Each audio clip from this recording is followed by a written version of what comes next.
good morning, good afternoon, good evening, however or wherever you are accessing this podcast. This podcast is about data and monitoring people, and that sounds far from exciting, but it was triggered off by some reporting in the news around Barclays and how they'd scrapped what was in the paper as an inverted commas Big Brother tracking system. It triggered a conversation between myself and Kevin around where is the line between monitoring people / the resource for the benefit of managing performance and the experience that people may have of being inverted commas monitored and controlled. So let us very much down the track of the difference between the intent of a thing and the impact of a thing. So today I am joined by one of the team, the great and powerful Kevin Green, and on with the podcast. Welcome to Leadership Bites with your host Guy Bloom, a leadership podcast, conversations, just me talking and occasional interviews. Check us out at livingbrave.com, and when you enjoy the episode, subscribe and tell everyone.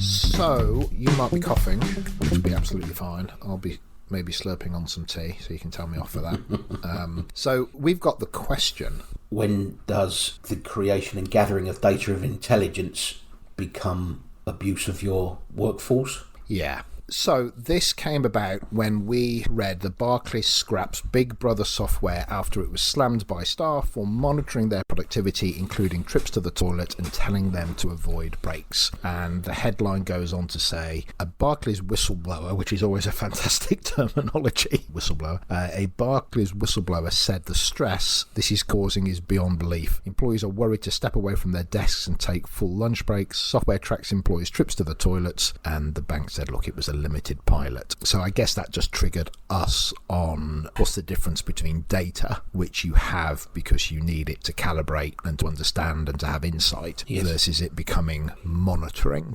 What's that line, I guess? So I think that's where we were picking it up. Yes. Agree. My point then is I'm really fascinated by this one thing, which is I've always asked a question or challenged myself or maybe a room with the idea of if your company could replace you with a robot or AI, so the software to do it or a robot that could do it, and they could do it cheaper than it costs them to have you, do you think they would? And the reason that I asked that question is because I'm pretty sure that most companies would, other than for some particular areas. I guess I'm interested in that kind of connection between monitoring people with data because we really do see them as a resource, as opposed to calibrating to get the best out of the human being. And that's that bit where I'm fascinated by, do we see you really as just a resource? Are you just something to drive in terms of data? Because actually, if we could replace you for half the price with AI or a robot, we would, mate. Yes. That's where I think this all kind of connects together. Yeah. I don't know what you think. So we acknowledge that you are a human resource, but our gathering of data means that we increasingly treat you like a beast of burden instead of worrying about your morale and your engagement and what I might do to you because I track your every movement. So for me, it boils down to the advantages and benefits of gathering data and intelligence have been outweighed by the lazy management of it. So I now manage you by your toilet breaks and by your call time rather than engaging with you as a human. The company says it's about transparency, but the reality is for other people, they see it as, no, you're not actually trying to understand us. There's a trust thing there, isn't there? We don't trust that you're doing this for any other reason than if you could, you wouldn't let us go to the loo. You know, in fact, going to the loo gets in the way. For example, all of my stats, because of your gathering of intelligence around my activity, could say that I'm doing really flipping well at work for you. I'm nailing all of my targets. Yeah. But because you want to squeeze every last ounce of productivity from me, you might even press me even more to say, here, do you know what, Kev? You could squeeze another 20 seconds off of your unaccounted toilet breaks, couldn't you? Really be in the upper echelon of performance. And I guess that's what is interesting, isn't it? Because let's say you've calibrated your workforce to the point where they are pretty well doing as well as they can do. They are operating at an optimum pace. That's the resource you've got, and it's in that green zone of output. If you're then the manager of that team, does the business allow you to then hold in that position and say, basically, this is as good as it gets because it is good? Yes. And there is no more to be got from my people other than basically basically maintenance of very good. Yes, and if I pushed even harder because you've shown me a part of a dashboard where I could, then I lose that person's morale and engagement, and they start doing work to rule efforts instead of any investment of discretionary effort. Yeah, because I can get a little bit more out of them, and I could do it for 6 months or 8 months or a year or whatever it is. I could increase the tempo, but it's almost that the data at some point maybe says, actually, what this data is saying is the only thing we can do to have more output is to squeeze people harder in a manner that then becomes its own detriment, other than the stats will improve in the short term. And actually, if I'm willing to push that, I can validate myself by understanding the data. Look what I've done. Aren't I doing well? But the truth of the matter is, culturally, what I'm actually doing is damaging people, as you said, by treating them as a beast of burden and saying, I don't really care if this breaks because I will have validated myself in the process. And the risk is you fail to retain your talent, because right now we're not necessarily in the middle of hard economic times, so there is plenty of work available for talented people, so I end up experiencing churn in my work environment, whereas if I'd have managed the data and intelligence well, I would retain my best people instead of pointing them towards the door. Another point that Barclays made was that it was always intended to be a pilot, and they also launched it with an intent to manage overworkers as well, i.e. people staying all hours of the workday. Yes. But of course, none of that has come to the surface. We only know about this because people have started to feel a bit too squeezed, because you're now talking to me about toilet breaks, and that's what breaks it for them. So it's interesting, isn't it? If you think about if this was done with good intent, and we both know a client that you're particularly involved in, which is where they gave people pay rises. There was a pay review, and that message was lost in the manner of its delivery. It became, some of it wasn't explained correctly, some of it wasn't delivered right, and they had this massive opportunity to do something positive, but because of the lens of distrust that already existed, that positive went through that negative frame. Yes, because it just became treated as a piece of data. So there's a parallel there. They're treating people with data. I make my decision about you because of the data around you. What I'm also hearing is that if there was this opportunity for positivity in its approach, actually what we want to do with this is we want to ensure that people aren't doing more than they should be, and we don't want an 80-20 rule where 80% of the work's being done by 20% of the people. We want to understand where good performance is and where it isn't, and let's actually lead, very interestingly, with building trust in this process by only focusing on the almost the symbols of the positivity of this process, but either through the delivery mechanism of it, the language of the people on the floor who are probably habitualized to using data as a inverted commas, performance management tool, but not with the positivity that you might want to bring to that. It reinforced for those that are at the end of that, which is the people on the phones doing the work at the desk, it reinforced to them, oh, this is just another mechanism to control. So, because the tool itself is neutral, isn't it? It's like a pen. It's not a good thing or a bad thing. You can write nasty things with it or nice things with it. It's the intent of it. And if you wanted me to argue for Barclays, I would say the intent of the tool is not neutral. I'd say it's good, i.e. there's probably no such thing as too much data, too much intelligence. It's now about how I interpret and understand the intelligence and make it meaningful for the sake of positive management, positive leadership, but instead it ends up becoming weaponized. I experience it as a weapon because you've now talked to me about toilet breaks. Yeah, so I wonder, it would be fascinating to know how the verbal kind of elegance of that middle tier, or even the most senior tier, in terms of how we offer this to people, what's the language that we need to use to engage them through an element of trusting our intent and trusting the data, and what are the symbolic gestures, demonstrations of its positivity that we can use to build up trust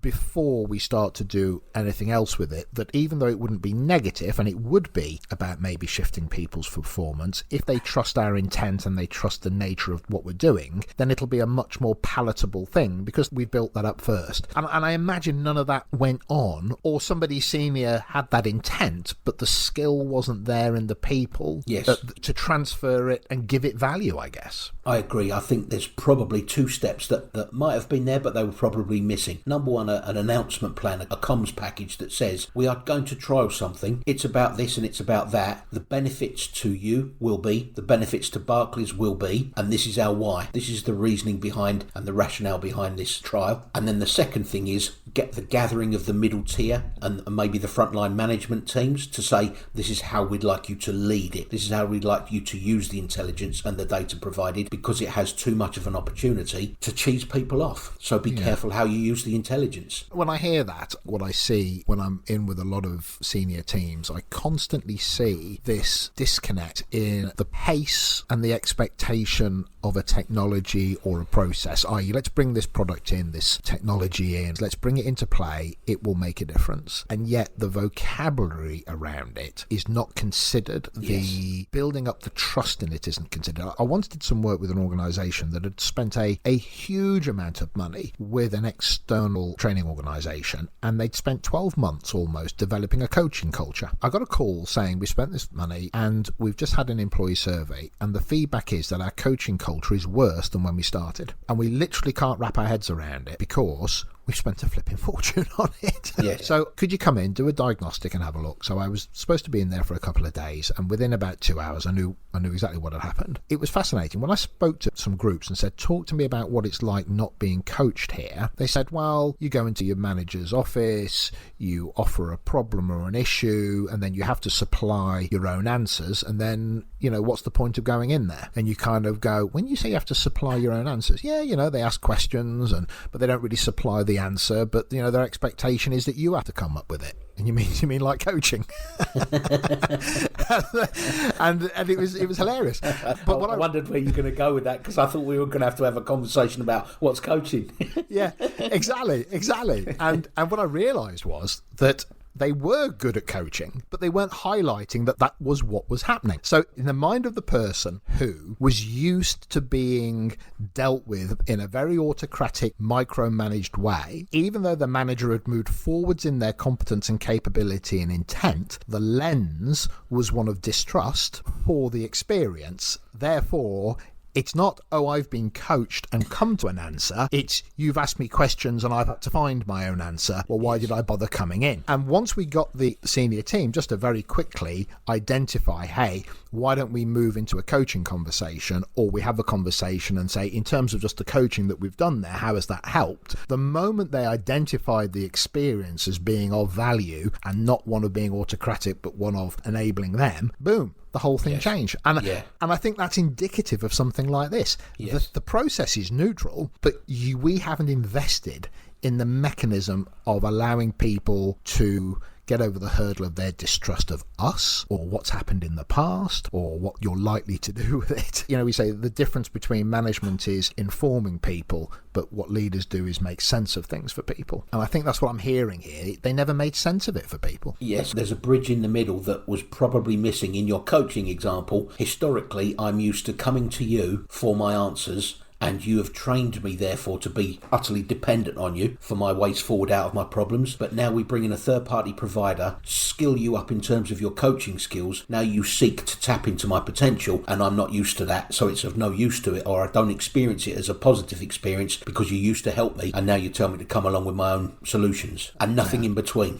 In larger organisations, I think what I see is there is a them and an us, and the organisations that have been around a lot longer and aren't startups and aren't that fleet of foot smaller organisation, they do have people that have been in place a long time who may very well be in some sort of position of they have been damaged in the past by the behaviours of managers, potentially the ones that they've got in place right now, all the way through to 5 years ago, 8 years ago, 10 years ago, 15 years ago. So they are in a position of not trusting. And there's something here, I'm just reading actually just one of the comments where Trade Union Congress described Barclays' use of the software as, and wait for this, dystopian Big Brother tactics that show a total disregard for hard-working staff. And I'm like, well, yeah and no. Is that the union are taking a position of automatically seeing them through that lens because that's our job to do so? Or did Barclays sit down with a dystopian Big Brother tactic strategy and go, right? And go squeeze our people, please. Yeah, and this is what they're dealing with. And I just wonder, at what point would somebody have gone, do we understand not just our culture, but do we understand the human dynamic of people's relationship with change, the level of trust that does or doesn't exist with us as an organisation, and how we could use something like this as a stepping stone to trust by showing its value rather than allowing it to be taken from us because we haven't controlled the narrative. Maybe in the sphere of trying to control the narrative, maybe you even build up a bank of positive experiences through use of the data. For example, do you know what, Fred? I really appreciate the way you ended that interaction with your last customer. They left that conversation, interaction with you, thoroughly impressed with Barclays, and that's down to you. And if we build up a bank of those deposits, the mindset is, I can see how they can make a positive use of this new technology. But if I pile straight in with, you need to slice 20 seconds off your average call length, you need to make sure you're at your desk more, you need to turn off web chat because your calls are suffering, then all of a sudden my only and my whole experience is that you've weaponized this technology. Yeah, you've taken the humanity out of my role. Yes. But I'd be interested, because I had to know also whether or not they would look at the competence of an individual and say, you don't need to be any quicker. You don't need to rush back from lunch, Fred. Be on time, but don't worry, because the quality of your work is so significantly valuable that we're not measuring you. It's good to know. Actually, what you are is more an indicator of somebody that is good at their job, doesn't need to be managed in this way, and actually it might help us relax some of this approach by recognising that good doesn't need to be controlled through that mechanic. Yes. Because goodies good at their job and they'll turn up on time and they'll work at a certain pace and they solve customer issues very well. It's almost as if you think your people aren't that good, then you kind of need to get as much work out of them as you can. Yes. If you've gotten to a point where you think they're very good at their job, the chances are you don't need to push them any harder because you don't want to mess with that. And now, I thought it anyway, but now this new data and intelligence validates that you're really good at your job. Yeah. I can set you free, you're a self-starter, you're individually motivated, and the data says that as well. So well done you. Keep going with that. It leads us into the relationship that people have with seeing just people as a resource, and that line between what is the reality of most organisations that we come into contact with, which is a lot of national organisations over the years, and how they see their people in terms of being a resource that is required to output task, which is, kind of what I'm paying you for. Fair, yep. Yeah, but also we understand, call it social responsibility, just call it common decency, or just whatever you might be, but we understand that there's a point where we can't ask you to work past there because it becomes untenable. Yeah. Or do we pay you so much money that we don't care? Yeah.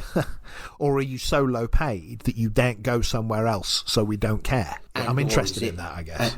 Or is it that I have now got such a suite of data at my fingertips, I don't need to get to know you, I don't need to motivate you, I don't need to get close enough to understand your motivators, I will just manage you by the data. And that's easy, and people will revert to easy before doing the hard stuff and the really valuable stuff. I think there's a lot of that, isn't there, where at a certain level I might not feel that I can take up the chain the humanity of the situation, but what I can do is be seen to be, inverted commas, on it by my relationship and my understanding of the data. And also, I don't have to invest in the humanity experience of my people or my frontline managers if I can invest in data, because the data will do the work for us now. All you need to do is communicate the results of the data and tell people that they need to work harder. Yeah. That's cheaper, it's easier, and it's faster. And you could argue that what might happen is they could get to a point, and they do have this software that knows when you have gone to the toilet. Yes, we know that. It knows either via eye contact or face recognition or whatever it is that it's doing. It knows where you physically are, it knows how long you've been on those calls, so it might very well get to the point where what is the need for the manager? The AI itself is managing you. Yes. And rather like a factory, yes. Now there's the machines and the people, now there's just the people that look after the machines, so receiving positive reinforcement from your line manager represents excellent human fuel for most of us at work. Yeah. So if we fast forward 50 years, what will happen when we get our on-screen message from the Alexa equivalent that says, well done, Fred, you knocked it out of the park today? Will I experience that as human fuel? Will it motivate me? Or is it just a machine telling me I'm doing all right? So that's interesting, isn't it? Because people play video games and they get positive reinforcement from something that's not human. Yes. So I know where you're going with that, and that's a really good point, because you could argue I wouldn't trust it because I would know that it's not human. The other element of it is, no, there's a line of what good is, and I've gone over it. And this is the equivalent of I've unlocked that next level on the video game, right? Yes. And if something comes onto the screen and it's an avatar going, hey, well done you've beaten the average, or boom, my recognition for that, I can't thank you enough. And you go, I've unlocked the next level of praise. And maybe the next level of praise is a different character, or it's a different style. If you get music with the praise when you get to level 3, rather than just, who knows, right? Yes. It's almost irrelevant. But people's relationship, especially youth that's coming through, right? You know, we're of an age, right? I'm 50. I don't trust it because I saw the Terminator films, you know, and I'm pretty sure that we're 3 steps away from Armageddon at any point. You know, my 8-year-old, you know, his relationship with it is completely different and much more trusting and, you know, simpatico, for the want of a better word, because it's normal. Yeah, because it's normal, right? It could well be this generation or the next generation that would experience a bot on my screen telling me that I've delivered really high level performance today. I might experience that as motivational. Yeah, that's interesting, where we go, all right then, you know, you used to go into town and there used to be, the retail trade was thriving. Now, not so much, because guess what? You go online and decimated a lot of those normal kind of experiences. So, you know, home working and all that, why have people in a call centre? Once we get into that virtual space of I can train you virtually, I can praise you virtually, I can manage you virtually. Once we get into that space, why have these environments? It's not so much is it the thin end of the wedge, that would be a really negative connotation, but there is, I believe, a push and an aim to move people to that place that says you are going to ultimately, once we can find the right mechanic for bringing you into the business and explaining this is how we work, which is interesting, because actually if you were new and you were going for a job interview and they said, by the way, we have this rather fascinating software, what it does is it observes and it gives us the data and we can really help make you great at your job because of it, you go, oh, that sounds brilliant. And actually, if they start to bring it in at the right way, over time you won't bat an eyelid at it. And if it is handled well and it is about performance, then the reality of it is that you will become probably very familiar with it. Maybe it's a little bit like the Google Lens thing. It was a great idea, but nobody liked it yet. Or maybe the technology becomes so advanced and so excellent, jobs are very rarely needed for a level of skill.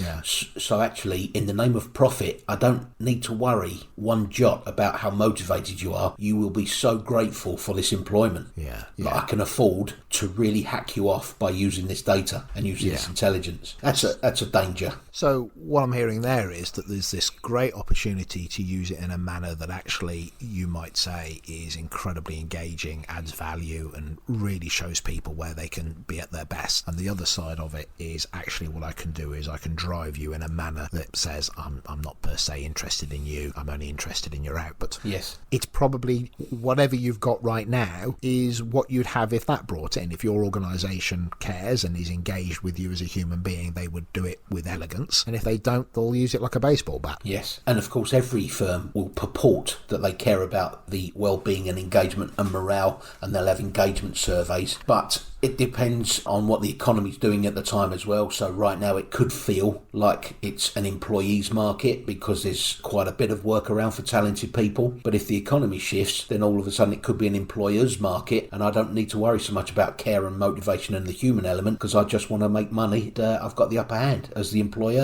So when we started this with the question about where does it become data that's there to add value and where does it become monitoring in the context of has more of a negative control connotation just to get the most out of it, our end space there is humanity and culture is led by a senior person or a senior team. The software or the product or whatever it is being utilised is almost irrelevant because I can beat you with the stick that's literal with me in front of you, or I can beat you with the data from the software. But one way or the other, if I'm a beat you with a stick kind of person, I'm going to use the tool of my choice. Yeah. It's got nothing to do with what the software is doing.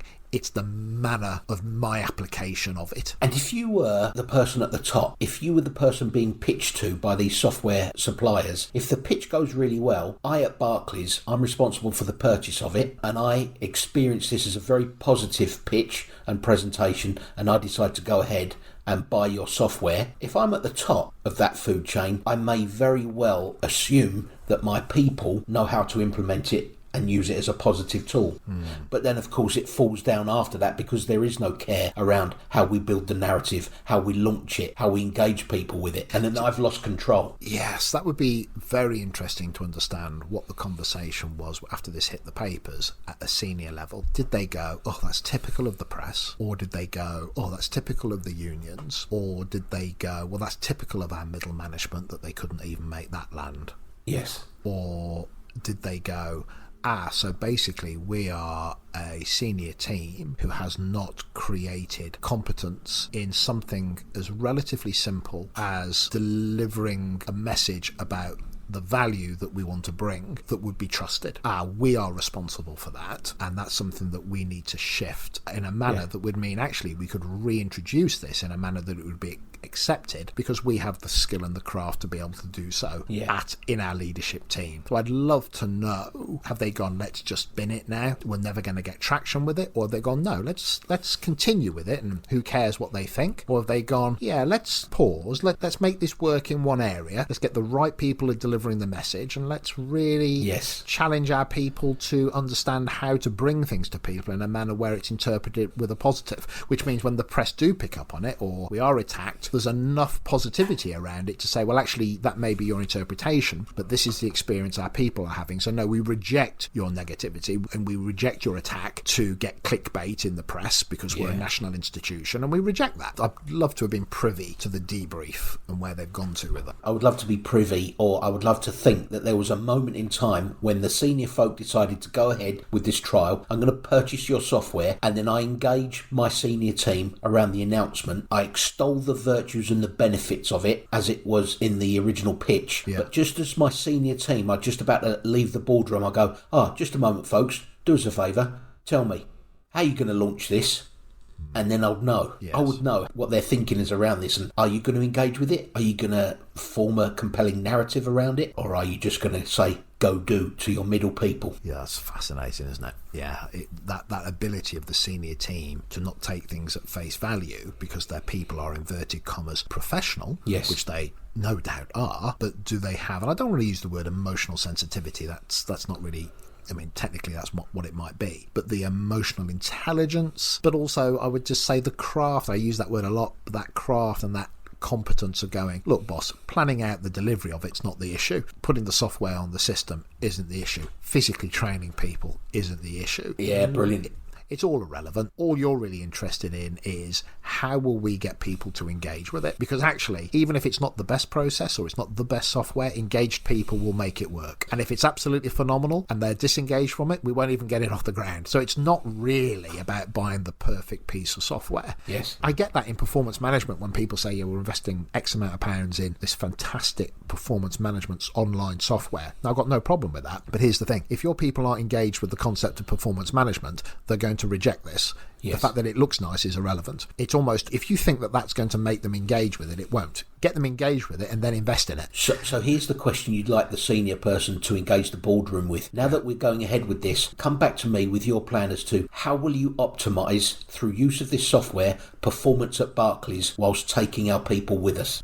While taking our people with us. Yeah, and what will I see that will tell me that that's real outside of you telling me? Yes. So it's not about me trusting you. Your narrative will be managing me. How would I independently know? I.e., if I just walked through the floor and spoke to people about it, what will I hear and in what timeline? What are the things that are going to tell me that this is being not just understood, not just accepted, but engaged with? Maybe not loved, but engaged with. And the thinking that goes with that kind of stuff. What will you do with your people to cause people to be a fan of this launch rather than a doubter of this launch? And I would probably hazard that 90% of the effort goes into the, inverted commas, project management of it. As opposed to actually, do you know what? We're all quite senior people. We put this into a process plan. This task. We deliver this task. That's not really the complexity of the job. I mean, it's got its own anxiety around getting it done. The actually 80-90% of our effort needs to go into all the stuff that we've been speaking about. So our conclusion is, guess what? It's not the product, it's not the service, it's the intent. Not even that, I guess it's the end game. What do you want people saying? What do you want them thinking? What do you want them to feel about it? And is the amount of effort you're putting into it equal to the expectation that you have of it at the end? Because if 100% of your expectation is I want the process in and I don't care whether or not people like it, well, then you can put 100% of your energy into just getting it done. But actually, if you think about it, if 90% of what I want is people to engage with it so we can really make it valuable, and 10% of my expectation is that you can deliver the darn thing effectively, then where is our energy going in relation to our output expectation? And I very much doubt it was measured that way. So the creation of the data, the creation of the intelligence, I'm a fan of. The more intelligent I can be, the more I can understand the performance and the productivity of this place. But it's now how I treat and what I do with that intelligence that will make all the difference. Well, let's wrap up our first podcast together. Yes. I know. All right. So let me just press the stop and I'm going to go and have another cup of tea. That's it. Subscribe so you keep updated on new episodes. Visit livingbrave.com if you want to connect with us and find out more. This has been Leadership Bites. See you soon.